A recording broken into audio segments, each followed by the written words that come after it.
মোৰ মতেদি থাকাৰ পৰিৱেশ নাই।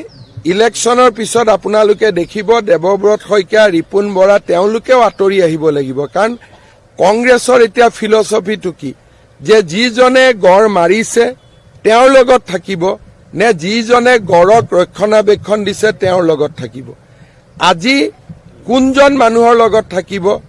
যিজন মানুহে পেৰাচুট লেণ্ডিং কৰি পলিটিক্স কৰি আছে, নে সেই মানুহৰ লগত থাকিব যোনে তৃণমূলৰ পৰা কপালৰ ঘাম মাটিত পেলাই ৰাজনীতি কৰি আছে? আৰু অসমৰ মানুহে এই কথাবোৰ বুজি পায়।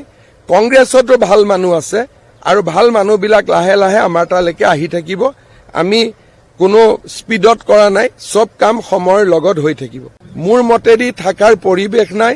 ইলেকশ্যনৰ পিছত আপোনালোকে দেখিব দেৱব্ৰত শইকীয়া, ৰিপুণ বৰা তেওঁলোকেও আঁতৰি আহিব লাগিব। কাৰণ কংগ্ৰেছৰ এতিয়া ফিলচফিটো কি যে যিজনে গড় মাৰিছে তেওঁৰ লগত থাকিব নে যিজনে গড়ক ৰক্ষণাবেক্ষণ দিছে তেওঁৰ লগত থাকিব।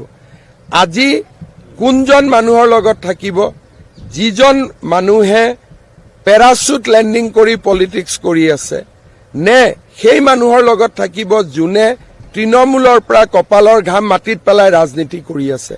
আৰু অসমৰ মানুহে এই কথাবোৰ বুজি পায়।